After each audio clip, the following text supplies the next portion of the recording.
Hello students, आज हम लोग विजयनगर साम्राज्य के बारे में बात करेंगे। विजयनगर एम्पायर के बारे में बात करेंगे।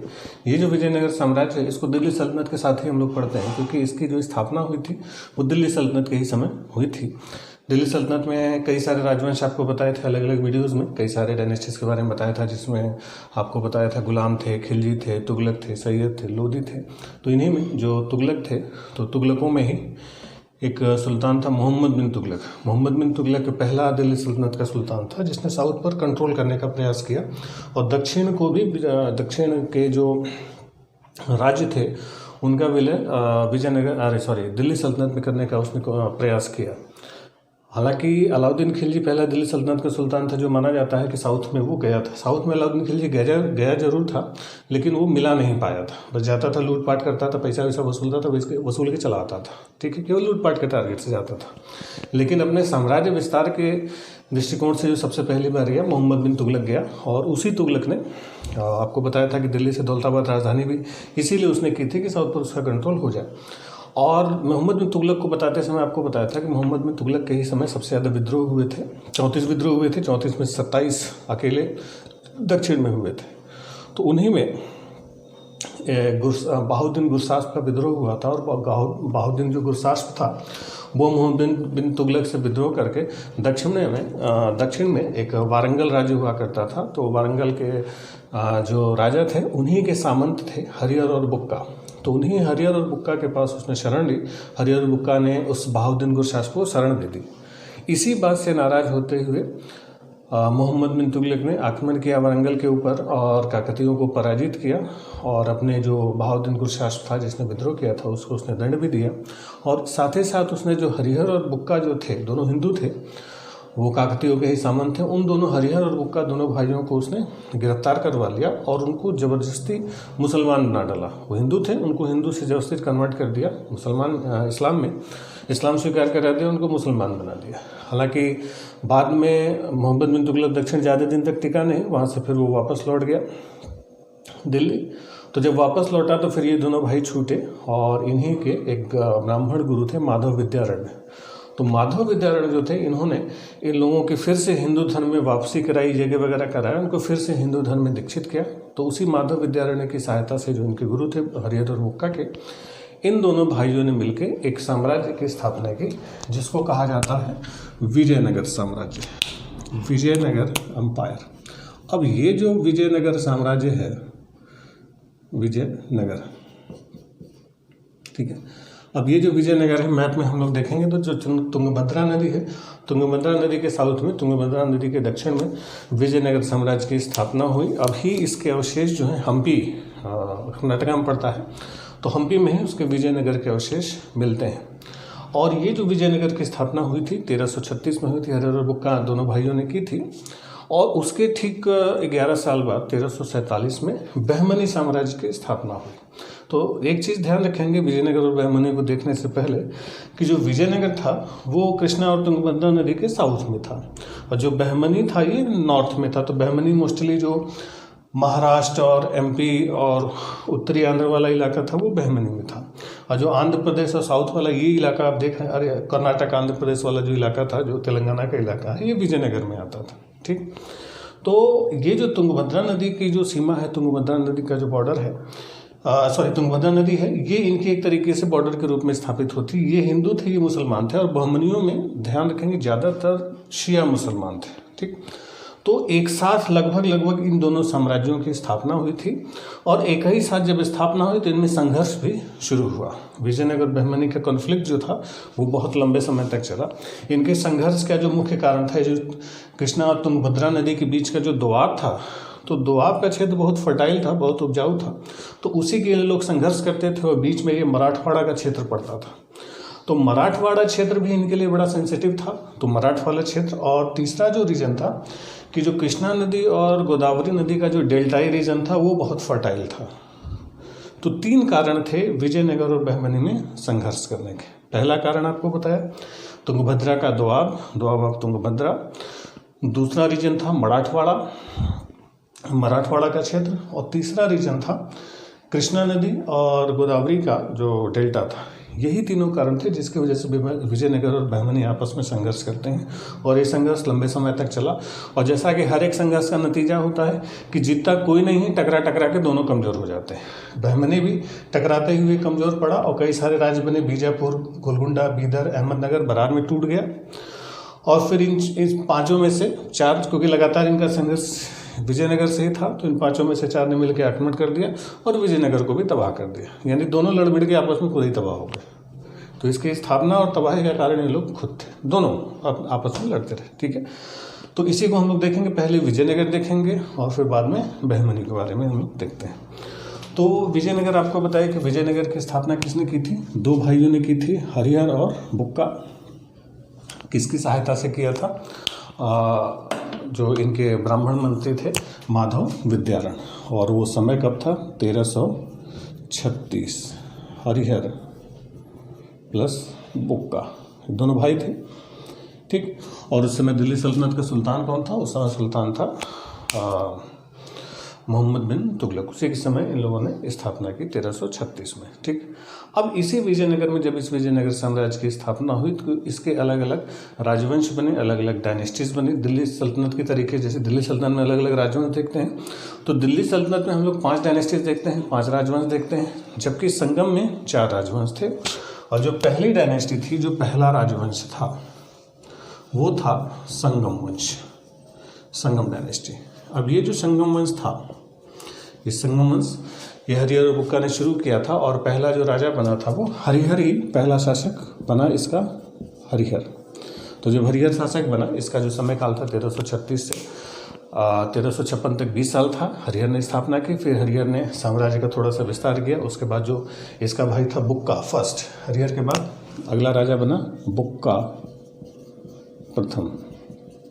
ठीक है, बुक्का प्रथम ने क्या किया कि पूरे दक्षिण, समझ लीजिए कि पूरा पांड्य राज्य तक इसने दिल्ली सल्तनत का विस्तार कर दिया, विजयनगर साम्राज्य का इसने विस्तार कर दिया। और इसी ने हिंदू धर्म की सुरक्षा का दावा किया कि हम हिंदू धर्म की रक्षा करेंगे इन मुसलमानों से, और उसने वेद मार्ग प्रतिष्ठापक की उपाधि भी धारण की।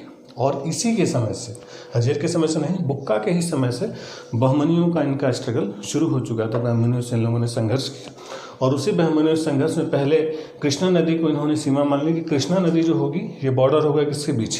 विजयनगर और बहमनी के बीच में। ठीक, इसके बाद इसी वंश का अगला राजा बना हरिहर सेकंड, हरिहर द्वितीय।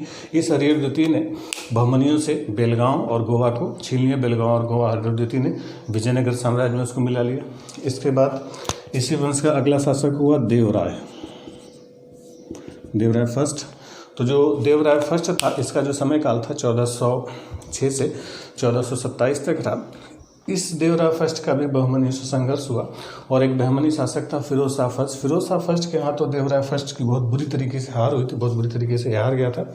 इस हार के एवज में इसने अपनी बेटी की शादी फिरोज शाह बहमन से की और दहेज में उसने पूरा का पूरा बांका का जो क्षेत्र था वो दहेज में उसने दे दिया। और हारने के बाद हजारों हाथी घोड़े और 10 लाख युद्ध की जो क्षतिपूर्ति थी, 10 लाख का जुर्माना देवराय फर्स्ट को देना पड़ा था।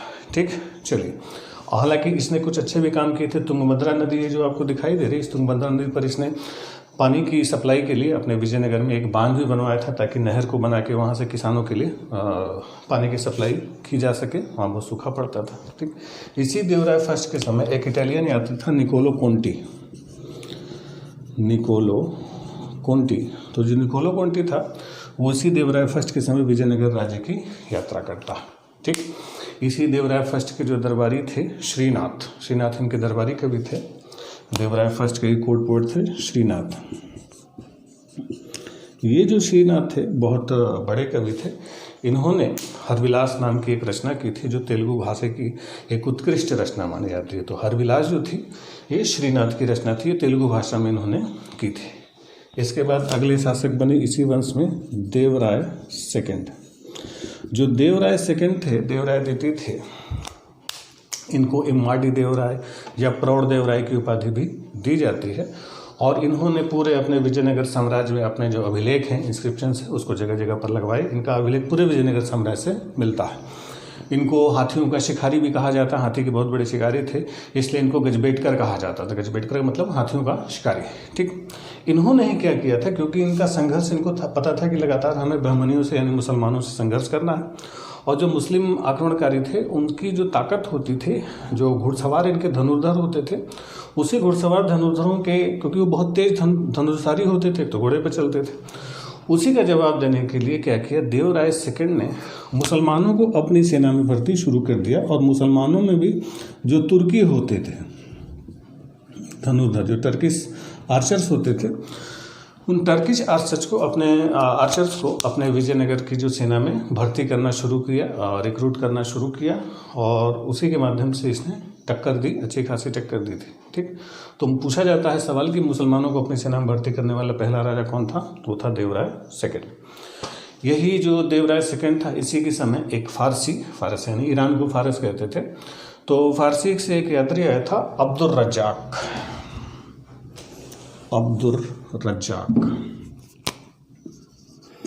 तो अब्दुल रज्जाक जो था, ये किसके समय में आया था, देवराय सेकंड के। ये जो विदेशी यात्री आप देख रहे हैं, इनसे क्वेश्चन पूछे जाते हैं कि निकोलो कोंटी किसके समय आया, अब्दुल रज्जाक किसके समय आया।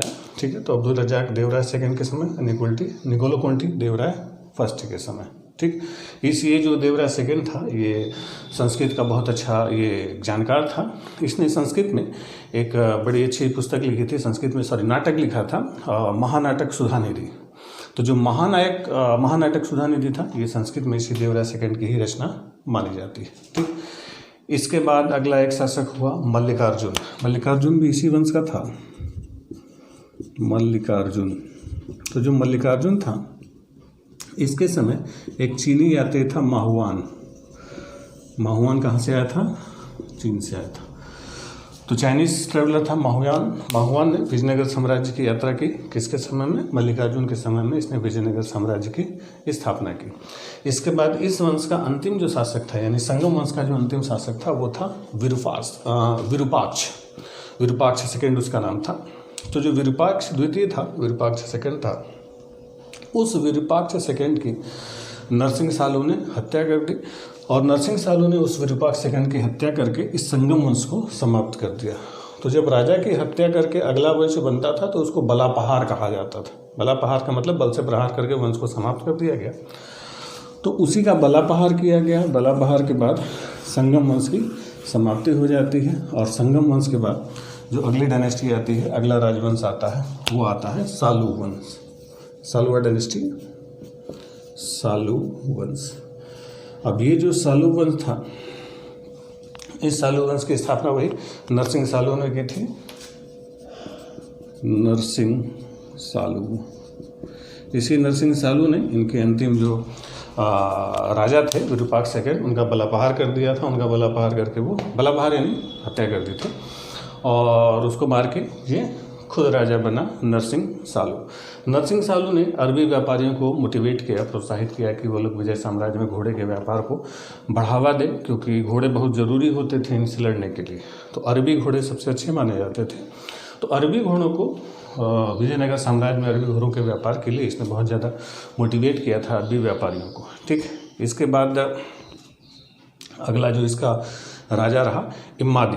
तो जो इम्मादी देव था, उस इम्मादी देव को बाद में उसका भी बलापहार हुआ, और इस वंश को बहुत जल्दी समाप्त करके तीसरा वंश आ गया तुलु वंश, तुलु डायनेस्टी। तुलु वंश जो था, इस तुलु वंश का संस्थापक था वीर नरसिंह। इसी वीर नरसिंह इस वंश को यानी सालुओं को समाप्त किया, और सालुओं को समाप्त करके तुलु वंश की स्थापना की। तो यानी जो द्वितीय बलापहार था, द्वितीय बलापहार का मतलब सालू वंश को समाप्त करके तुलु वंश आया। तो द्वितीय बलापहार किसने किया था, वीर नरसिंह ने किया था। और इसी तुलु वंश के जो सबसे प्रतापी शासक थे, वो थे कृष्णदेव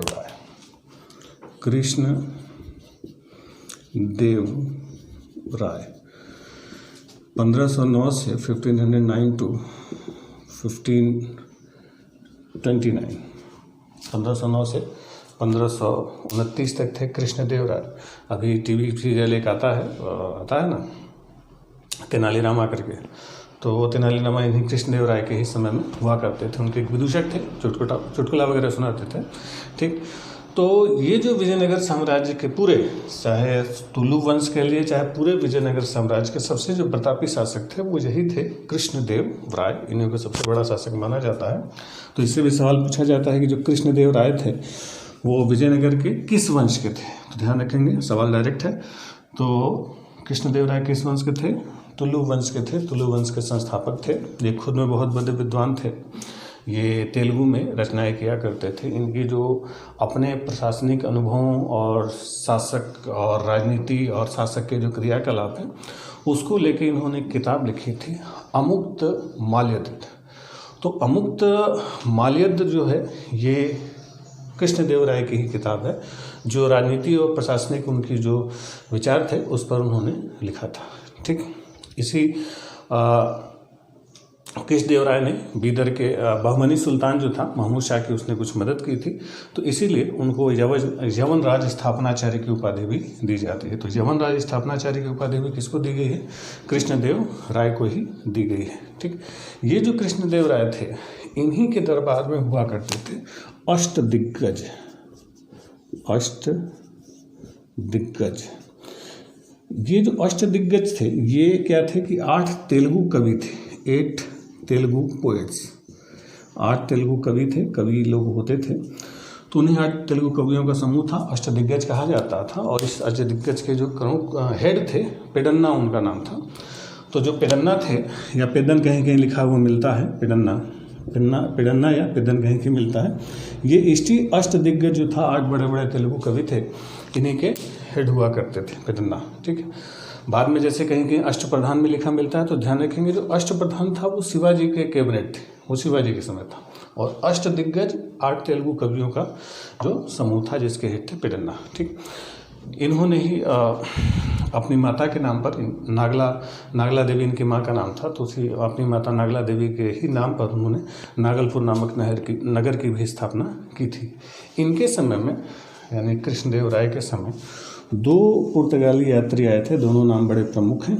एक था डोमिंगो पायज,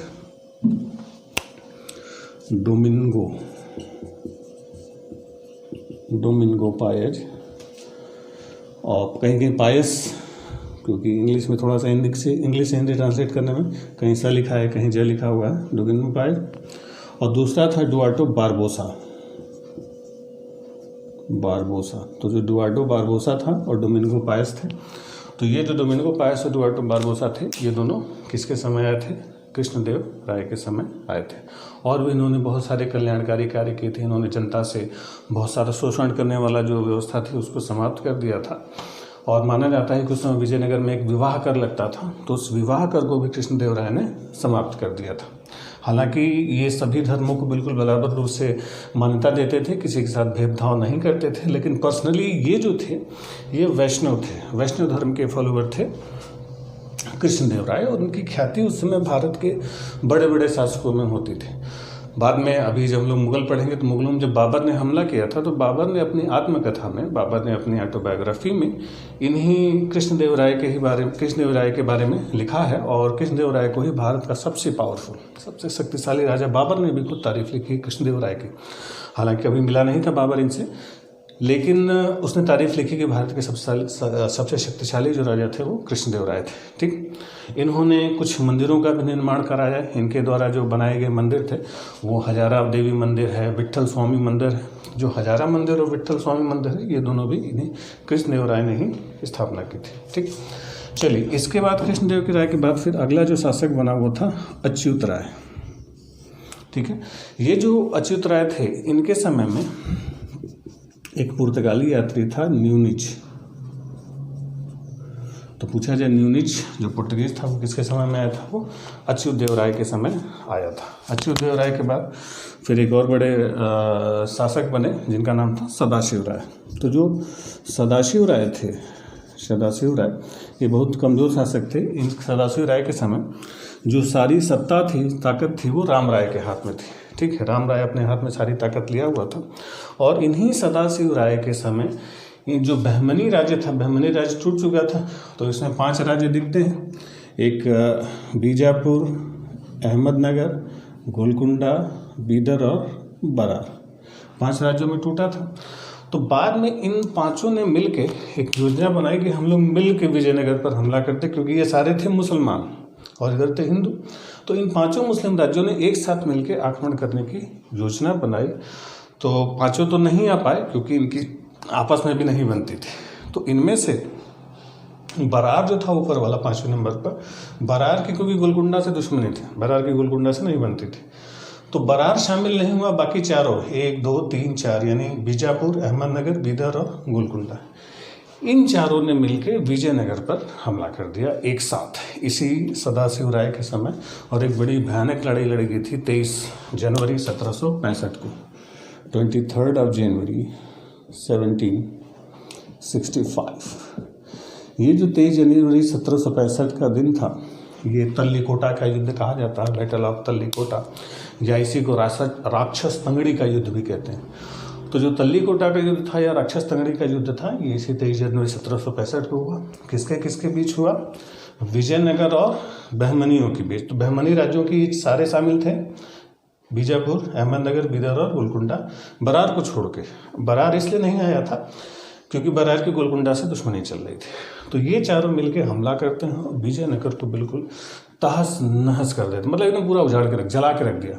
ये जब युद्ध चल रहा था तो सेवेल था, सेवेल भी एक विदेशी यात्री था। तो सेवेल जो आया था तो उस युद्ध का वो आई विटनेस था, प्रत्यक्षदर्शी था। उसने खुद उस लड़ाई को देखी और उस लड़ाई की भीषणता के बारे में लिखा कि इन बहमनियों ने विजयनगर पर हमला किया, पूरी तरीके सारे महल नगर सब कुछ उड़ा डाला, तहस नहस कर डाला।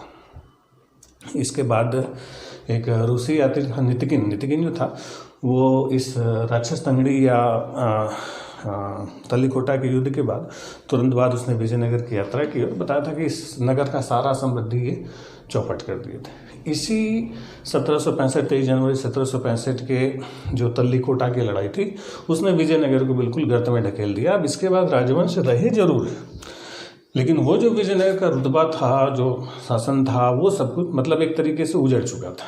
अब जो था बस चल रहा था किसी तरीके से, कटे पीटे हालत में बहुत छोटा सा राज्य विजयनगर सिमट चुका था क्योंकि इन लोगों ने बहुत बुरी तरीके से लूट लिया।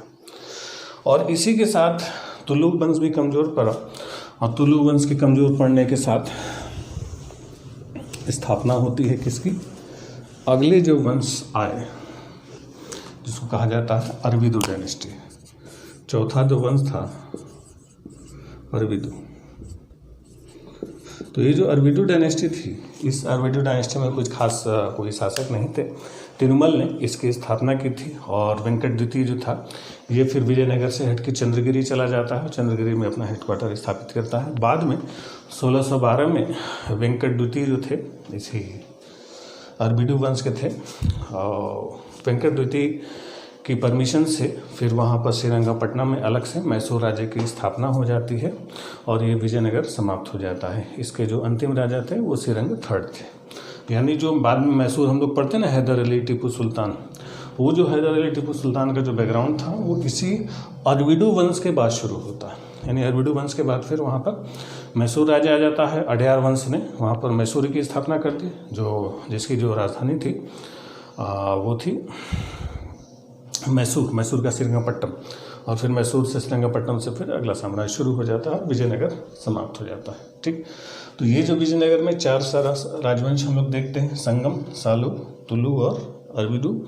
इसमें ध्यान रखेंगे कि एक क्रम भी पूछा जा सकता है और एक सवाल आता है कि जो कृष्णदेवराय थे वो किस वंश के थे? वो सालू वंश के थे, तुलु वंश के थे।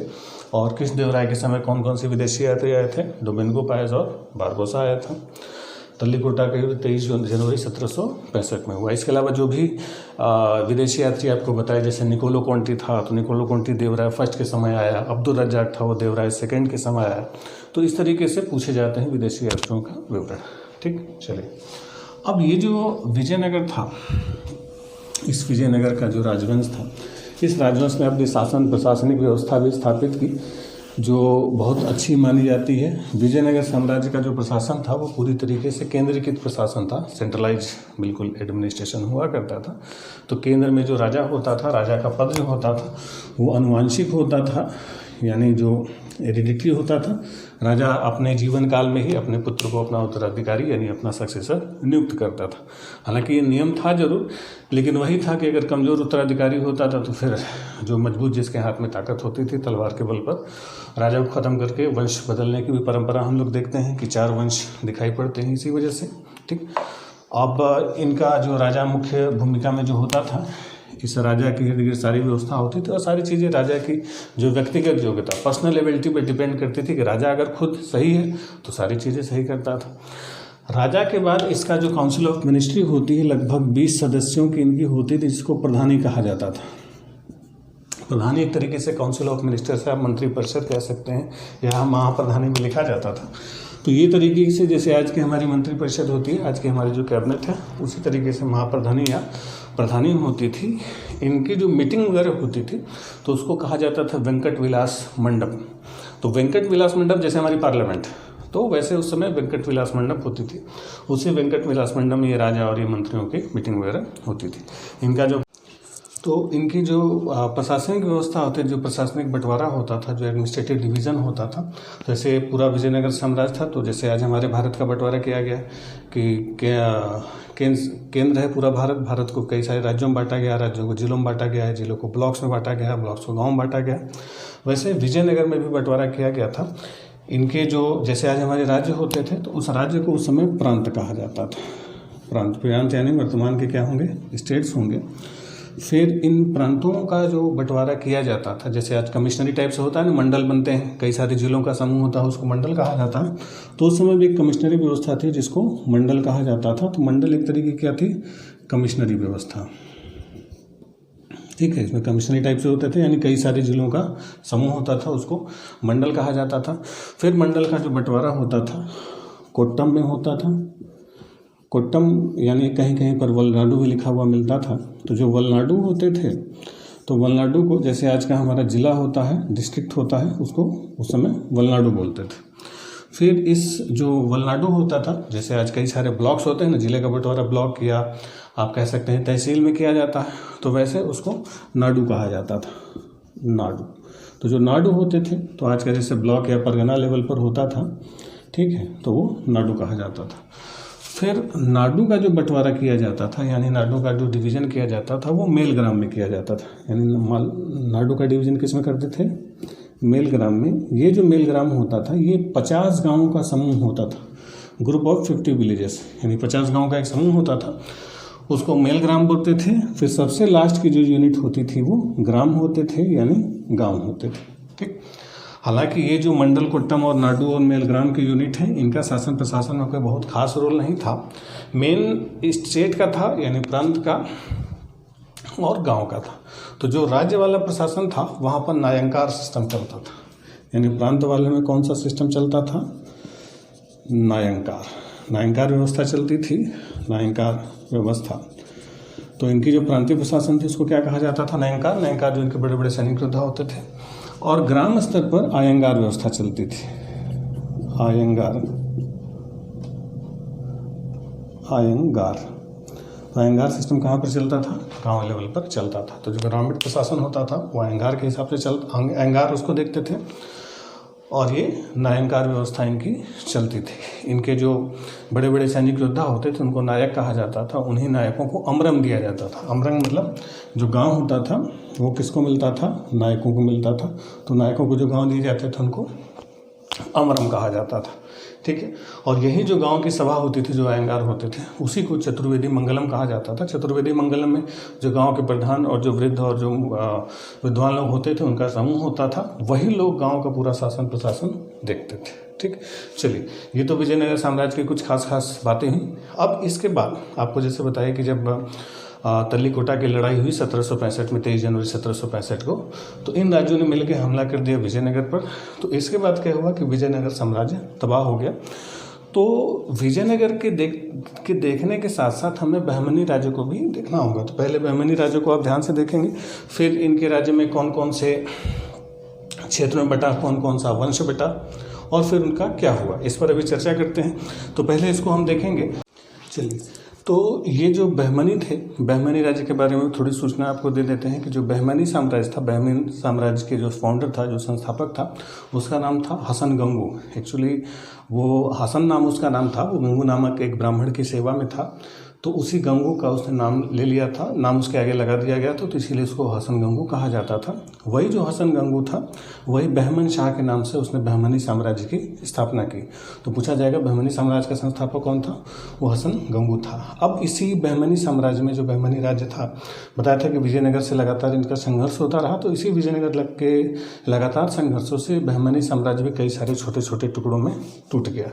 तो अलग अलग जो टुकड़े बने, उन्हीं टुकड़ों के बारे में छोटी सी चर्चा करते हैं। यानी पहले बहमनी एक बड़ा सा था, लेकिन विजयनगर से संघर्ष के क्रम में, जो बताया था हसन गंगू ने स्थापना की, तो विजयनगर संघर्ष क्रम में कई सारे 5 छोटे छोटे राज्यों में बटा, जिसमें पहला राज्य लिखा हुआ है बीजापुर। तो बीजापुर जो अलग राज्य था, इस बहमनियों का समूह था, उसकी स्थापना 1489 में हुई थी, और इसमें जो राजवंश बना वो आदिल शाही वंश बना था। और इस बीजापुर की जो राजधानी थी वो नौरसपुर थी। नौरसपुर में बीजापुर की राजधानी बनाई गई थी, और इसके जो फाउंडर था उसका नाम था यूसुफ आदिल शाह। ये यूसुफ आदिल शाह ने बीजापुर राज्य की स्थापना की, और ये बीजापुर राज्य इन सब में सबसे लंबे समय तक चला था। बाद में 1686 में औरंगजेब ने इसको अपने मुगल साम्राज्य में मिला लिया था। ठीक है, तो ये 1686 तक चला था बीजापुर के बाद अगला था अहमदनगर।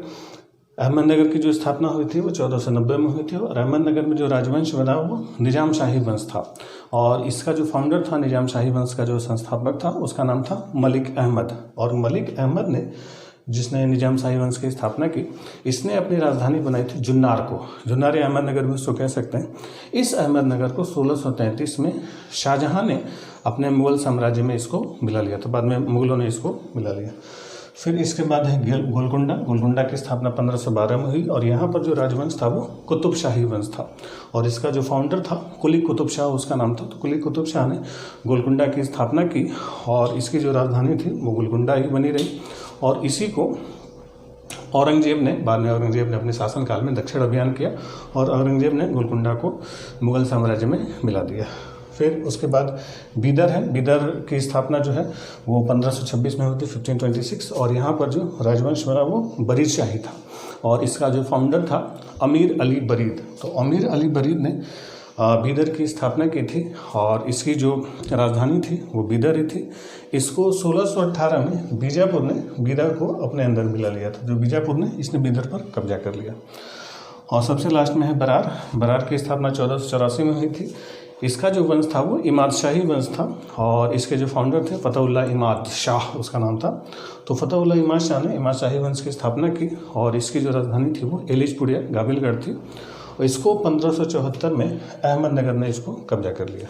ठीक है, तो इसको अहमदनगर ने कब्जा किया, और इसको बीजापुर ने अपने में मिला लिया। इस प्रकार से ये बने भी और समाप्त हुए। तो ये हमेशा से देखा गया है कि जब छोटे छोटे राज्य होते हैं और इनका आपसी संघर्ष होता है, तो इसमें नुकसान दोनों का होता है। इन सब ने मिलकर विजयनगर का नुकसान किया, फिर इन सबको ने पहले आपस में, और फिर बाद में मुगलों ने इन सबों को समाप्त कर दिया। तो ये, लेकिन ये जो तीनों हम लोग देखते हैं, अहमदनगर, बीजापुर और गोलकुंडा, इन तीनों ने बाद में मुगलों के समय में बहुत महत्वपूर्ण भूमिका निभाई थी। खासतौर पर ये बीजापुर और गोलकुंडा, 4 एक हो गए हैं 3। खास तौर पर ये जो थे बीजापुर और गोलकुंडा, क्योंकि औरंगजेब जब दक्षिण अभियान पर गया, क्योंकि ये जो दक्षिण वाले थे आपको बताया सिया थे, सिया मुसलमान थे, और उत्तर में, नॉर्थ में ज़्यादातर सुन्नी थे, मुगल भी सुन्नी थे। तो औरंगजेब इन सबों से बहुत ज़्यादा चिढ़ता था, तो इसलिए धार्मिक रूप से भी औरंगजेब की टेंशन थी इन सबों से, और लास्ट में औरंगजेब इनको मिलाने के लिए वो दक्षिण जाता है, और इन्हीं के चक्कर में वो दक्षिण में रह जाता है। औरंगजेब एक बार जब साउथ के अभियान पर निकला, ज़्यादातर औरंगजेब का अपना जो जीवन था वो दक्षिण में ही इन्हीं बीजापुर, गोलकुंडा बीजापुर के संघर्ष में ही बीता है, और मुगलों के पतन में इन्हीं दोनों के चक्कर में घूमता घूमता अहमदनगर के पास ही भी, ये साउथ में ही औरंगजेब की मौत होती है। तो औरंगजेब का जो पतन हुआ, या आप कह लेते हैं मुगलों का जो पतन हुआ, उनमें इन दक्कन के राज्यों की बहुत बड़ी भूमिका थी। इन्हीं के चक्कर में मुगल जो है कि समाप्त हुए। खासतौर पर औरंगजेब तो खासतौर पर सबसे ज़्यादा परेशान हुआ था। ठीक है, चलिए, इन राज्यों में एक चीज़ और है कि जैसे इनके समय कुछ छोटे छोटे व्यक्तित्व थे जो इनके राज्यों में बहुत महत्वपूर्ण भूमिका निभाते हैं। जैसे महमूद गंवा था। महमूद गंवा जो था वो बहमनी राज्य का एक मंत्री था, बाद में उसको सजा दे दी वहाँ के राजा ने। एक और नाम आता है मलिक अंबर। तो जो मलिक अंबर था ये अहमदनगर राज्य का वजीर हुआ करता था, तो उसने बहुत प्रमुख भूमिका निभाई थी अहमदनगर के उदय में मलिक अंबर ने। मीर जुमला भी था। मीर जुमला जो था वो गोलकुंडा का था, उसने भी गोलकुंडा के उदय में बहुत बड़ी भूमिका निभाई। अफजल खां, अफजल खां का नाम हम लोग जब शिवाजी पढ़ते हैं तो एक कहानी आपने सुनी होगी कि अफजल खां के षड्यंत्र हुआ था और शिवाजी ने उसको बगनगे से उसको फाड़ डाला था, बिल्कुल धोखे से उसको मार डाला था। तो अफजल खां जो था वो बीजापुर का था, बीजापुर का ही सरदार था अफजल खां, जिसको बाद में शिवाजी ने उसकी हत्या की। तो बीजापुर का था कौन? अफजल खां था। मीर जुमला कहाँ का था? गोलकुंडा का था। और महमूद गंवा बहमनी का था। और मलिक अंबर अहमदनगर का था। लिख देते हैं मलिक अंबर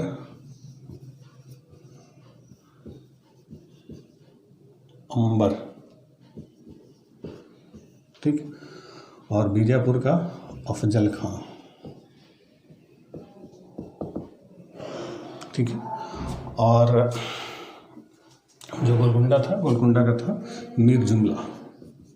ये पूछे जाते हैं कि ये सरदार किस राज्य के थे, ठीक है।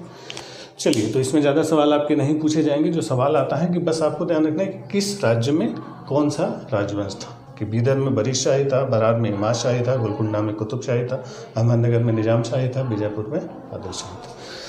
बस राज्य और राजवंश, बाकी एक दो ये फैक्ट हो सकते हैं आपके एग्जाम के महत्वपूर्ण। तो ये था हमारा विजयनगर और बहमनी साम्राज्य, इससे आपके सवाल बनते हैं। अब इसके बाद अगला वीडियो हम लोग का भक्ति और सूफी आंदोलन पर होगा, जिसको हम लोग देखते हैं। Thank you.